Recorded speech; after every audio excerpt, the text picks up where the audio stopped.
Good morning and नमस्कार दोस्तों, स्वागत है आप सभी का एक बार फिर से आपके अपने YouTube channel GK search engine पर। आज है 31 अक्टूबर और 31 अक्टूबर से रिलेटेड राजस्थान करंट अफेयर्स के जितने भी इंपॉर्टेंट क्वेश्चन हैं सभी हम इस वीडियो में डिस्कस करने वाले हैं। तो पूरा वीडियो बहुत ध्यान से देखना और वीडियो के एंड में मैं आपसे क्वेश्चन पूछूंगा जिसका आंसर आपको कमेंट बॉक्स में देना है। कल के वीडियो में मैंने आपसे क्वेश्चन पूछा था जो था हाल ही में राजस्थान के किस पैरालंपिक खिलाड़ी को मेजर ध्यानचंद खेल रत्न पुरस्कार के लिए नामांकित किया गया है। तो इसका सही आंसर आपको कमेंट बॉक्स में देना था। तो राजस्थान की अवनी लेखरा और कृष्णा नागर, इन दोनों को मेजर ध्यानचंद खेल रत्न पुरस्कार के लिए नामांकित किया गया है। तो सी ऑप्शन यहाँ पर बिल्कुल सही था, उपरोक्त दोनों। जिन दोस्तों ने सी ऑप्शन कमेंट बॉक्स में सही जवाब दिया उनको हार्दिक शुभकामनाएं। राजस्थान के दो पैरालंपिक खिलाड़ी अवनी लेखरा और कृष्णा नागर के नाम की सिफारिश खेलों के लिए सर्वोच्च सम्मान मेजर ध्यानचंद खेल रत्न पुरस्कार के लिए की गई है। पहले यह पुरस्कार राजीव गांधी के नाम पर दिया जाता था, बाद में इसका नाम बदला गया है। दोनों ने, आपको बता दी कि अवनी लेखरा और कृष्णा नागर, इन्होंने हाल ही में टोक्यो 2020 पैरालंपिक खेलों में गोल्ड मेडल जीते हैं। अवनी लेखरा ने निशानेबाजी में 2 मेडल जीते हैं जिसमें एक गोल्ड मेडल शामिल है और एक कांस्य पदक है, जबकि कृष्णा नागर ने बैडमिंटन में एसएच6 वर्ग में गोल्ड मेडल भारत के लिए जीता है। दोनों ही खिलाड़ी जयपुर के हैं और इन 1991 में शुरू हुए खेल रत्न के इतिहास में पहली बार एक ही शहर के 2 खिलाड़ियों को इस पुरस्कार के लिए नामांकित किया गया है। चलिए स्टार्ट करते हैं आज के करंट अफेयर्स। पहला क्वेश्चन है, हाल ही में राजस्थान हाईकोर्ट के इतिहास में पहली बार वकील कोटे से किस महिला न्यायाधीश को राजस्थान हाईकोर्ट में न्यायाधीश नियुक्त किया गया है। तो आपको बता दें कि वकील कोटे से पहली बार रेखा बोराणा को राजस्थान हाईकोर्ट में न्यायाधीश नियुक्त किया गया है। बी ऑप्शन यहाँ पर बिल्कुल सही है। यह जो आपको तस्वीर में दिखाई दे रही है यही है रेखा बोराणा और ये राजस्थान हाईकोर्ट के इतिहास में पहली बार है जब वकील कोटे से ये महिला न्यायाधीश को हाईकोर्ट में न्यायाधीश नियुक्त किया गया है। आइए जानते हैं इंपॉर्टेंट फैक्ट। तो राजस्थान हाईकोर्ट में नया इतिहास बना है। हाईकोर्ट के 75 साल के इतिहास में पहली बार वकील कोटे से महिला न्यायाधीश कुमारी रेखा बोराणा की नियुक्ति की गई है। 29 अक्टूबर का दिन राजस्थान हाईकोर्ट के इतिहास में स्वर्णिम दिवस के रूप में दर्ज हो गया है। 29 अक्टूबर को रेखा बोराणा ने हाईकोर्ट के जज के रूप में शपथ ली है। नवनियुक्त न्यायाधीश रेखा बोराणा, जिनका जन्म 1972 में जोधपुर में हुआ था। राजस्थान में 2 और न्यायाधीश बन गए हैं। इनके अलावा राष्ट्रपति की ओर से उनकी नियुक्ति के आदेश जारी किए जाने के बाद मुख्य न्यायाधीश अकील कुरैशी ने इन तीनों को शपथ दिलाई गई थी। इसी के साथ ही राजस्थान हाईकोर्ट में कुल न्यायाधीशों की संख्या 30 हो गई है, जबकि आपको बता दें कि कितने न्यायाधीश बन सकते हैं तो 50 पद स्वीकृत है राजस्थान हाईकोर्ट में न्यायाधीश के रूप में। नेक्स्ट यहाँ पे क्वेश्चन है, राजस्थान में प्रशासन शहरों के संग अभियान के दौरान 300 वर्ग मीटर तक की कृषि भूमि से अकृषि भूमि के लिए प्रीमियम दरों में कितने प्रतिशत तक की छूट को मंजूरी प्रदान की गई है। तो 75% तक की छूट को सीएम अशोक गहलोत द्वारा प्रशासन शहरों के संग अभियान के अंतर्गत मंजूरी प्रदान की है। ए ऑप्शन यहाँ पर बिल्कुल सही है। आइए जानते हैं इंपॉर्टेंट फैक्ट। तो मुख्यमंत्री अशोक गहलोत ने प्रशासन शहरों के संग अभियान 2021 के दौरान 300 वर्ग मीटर तक की कृषि भूमि से अकृषि भूमि के लिए प्रीमियम दरों में 75% तक की छूट दिए जाने को मंजूरी प्रदान की गई है। इसी अनुपात में शहरी जमाबंदी लीज राशि में भी कमी आएगी, जिससे कृषि भूमि पर बचे लोगों को अभूतपूर्व राहत मिलेगी और उनके लिए फ्री होल्ड पट्टा लेना आसान हो जाएगा। तो सीएम अशोक गहलोत के इस निर्णय से कृषि भूमि पर बचे लोगों को पट्टे लेने के प्रति रुझान बढ़ेगा।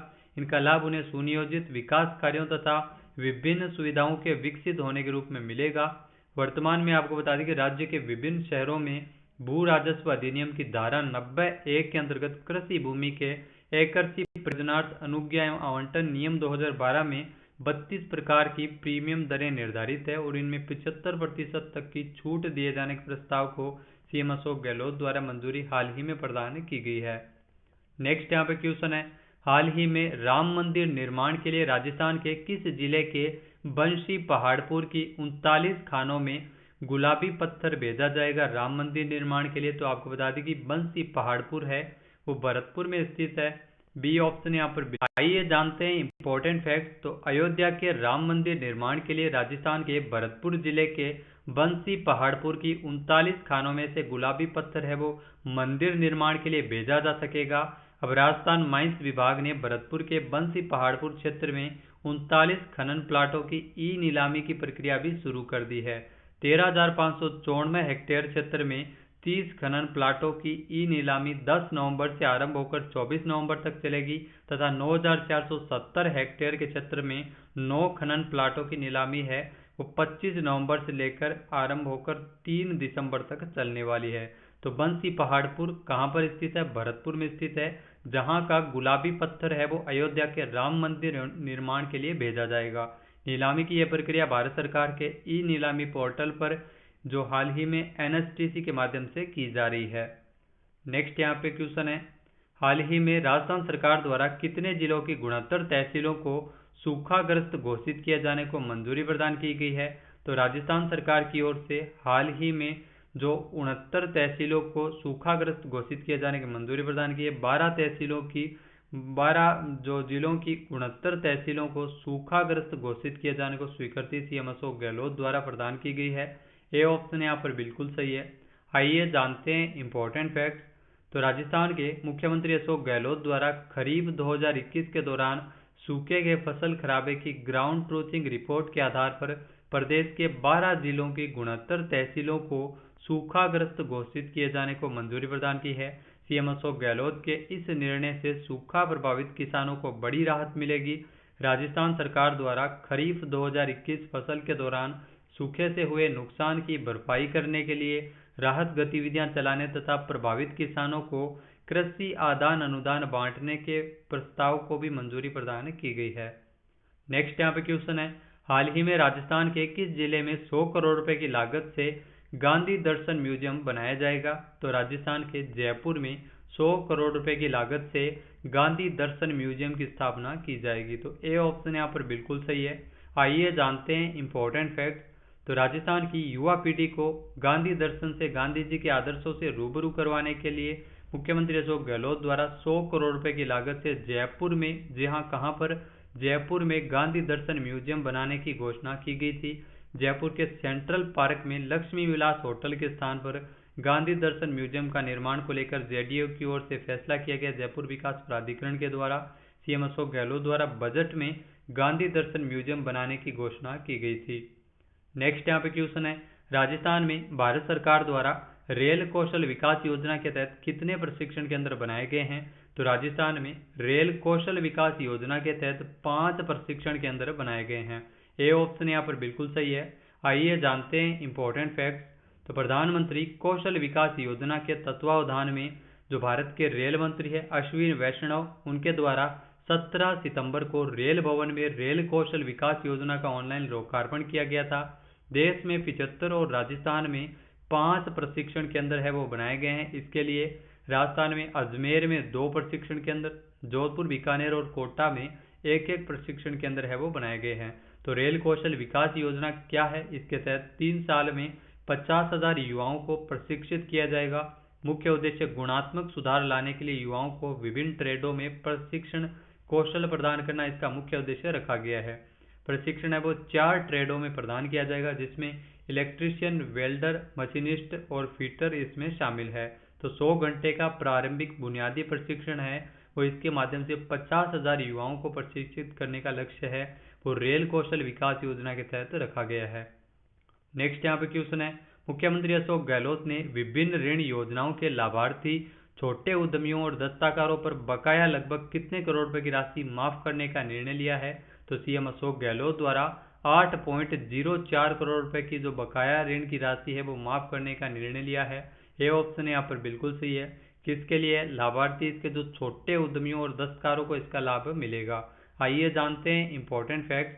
तो मुख्यमंत्री अशोक गहलोत द्वारा उद्योग विभाग की विभिन्न ऋण योजनाओं के लाभार्थी छोटे उद्यमियों और दस्तकारों पर बकाया लगभग 8.04 करोड़ रुपए की राशि को माफ करने का निर्णय लिया गया है। इस संबंध में उद्योग विभाग के प्रस्ताव का अनुमोदन सीएम अशोक गहलोत द्वारा किया गया था। प्रस्ताव के अनुसार 9 योजनाओं के 6248 ऋणधारियों की बकाया ऋण एवं ब्याज राशि माफ की जाएगी।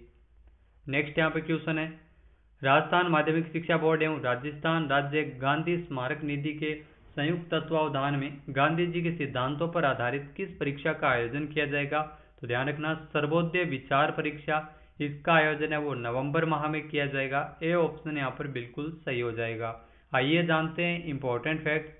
तो राजस्थान के पूरे राजस्थान में विद्यालयों में राजस्थान माध्यमिक शिक्षा बोर्ड और अजमेर एवं गांधी राज्य गांधी स्मारक निधि के संयुक्त तत्वावधान में सर्वोदय विचार परीक्षा का आयोजन है वो किया जाएगा।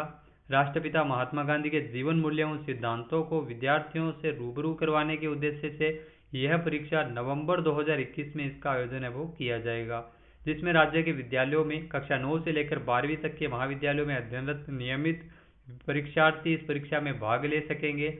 और परीक्षा में शामिल होने के लिए ऑनलाइन आवेदन प्रक्रिया 11 सितंबर से शुरू की गई थी।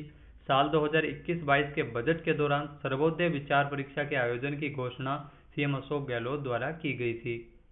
नेक्स्ट यहाँ पे क्वेश्चन है, हाल ही में केंद्रीय विज्ञान एवं प्रौद्योगिकी राज्य मंत्री डॉक्टर जितेंद्र सिंह ने भारत का पहला मानव युक्त महासागर मिशन समुद्रयान कब लॉन्च किया है? तो ध्यान रखना, भारत का पहला मानव युक्त महासागर मिशन समुद्रयान को लॉन्च किया गया था 29 अक्टूबर 2021 को। बी ऑप्शन यहाँ पर बिल्कुल सही है। किसने लॉन्च किया था? तो जितेंद्र सिंह, जो केंद्रीय विज्ञान एवं प्रौद्योगिकी मंत्री है, उनके द्वारा लॉन्च किया गया था। आइए जानते हैं इंपॉर्टेंट फैक्ट।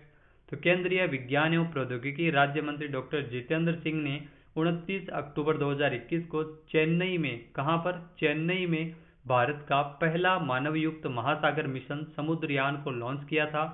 भारत है वो अंडर वाटर व्हीकल वाले संयुक्त राज्य अमेरिका, रूस, जापान, फ्रांस और चीन जैसे देशों में शामिल हो गया है अब। और यह आपको बता दें कि जो अंडर वाटर व्हीकल वाले जो मिशन यान है, मिशन समुद्रयान, जिसको लॉन्च किया गया मानव युक्त मिशन समुद्रयान महासागरीय, जो 1000 और 5500 मीटर की गहराई पर स्थित निर्जीव संसाधनों के गहरे समुद्र में अन्वेषण करने में मदद मिलेगा।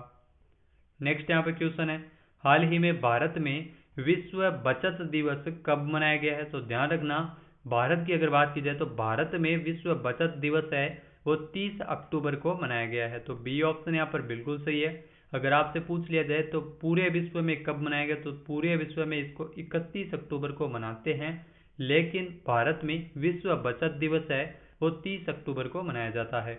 आइए जानते हैं इंपॉर्टेंट फैक्ट। तो विश्व बचत दिवस हर साल 31 अक्टूबर को विश्व भर में मनाते हैं, लेकिन भारत में यह दिन हर साल 30 अक्टूबर को ही मनाया जाता है। कारण यह है क्योंकि 31 अक्टूबर 1984 को उस समय की प्रधानमंत्री श्रीमती इंदिरा गांधी जी के निधन के कारण सारे भारत में विश्व बचत दिवस है वो हर साल 30 अक्टूबर को मनाया जाता है। तो अब आप समझ ही गए होंगे इसे 30 अक्टूबर को भारत में क्यों मनाते हैं। प्रथम अंतर्राष्ट्रीय बचत कांग्रेस का आयोजन इटली के मिलान में किया गया था। इटली ने 1924 में 31 अक्टूबर को विश्व बचत दिवस के रूप में मनाने की घोषणा की थी। तो सेविंग को बढ़ावा देने के लिए, और इसका मुख्य उद्देश्य बचत के महत्व को बढ़ावा देना, वर्ल्ड सेविंग्स डे के रूप में भी इसको मनाते हैं। बात कर लेते हैं आज के हमारे क्विज की। तो आज का हमारा क्विज है, हाल ही में भारत का दूसरा और दुनिया का तीसरा सबसे बड़ा क्रिकेट स्टेडियम कहां बनाया जा रहा है?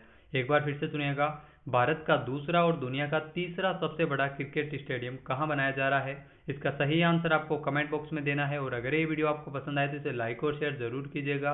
साथ ही साथ हमारे चैनल को भी जरूर सब्सक्राइब करें। इस वीडियो की जो PDF फाइल है वो आप वीडियो के डिस्क्रिप्शन बॉक्स से डाउनलोड कर सकते हैं और इस क्वेश्चन का आंसर आप वोट करके भी कर सकते हैं।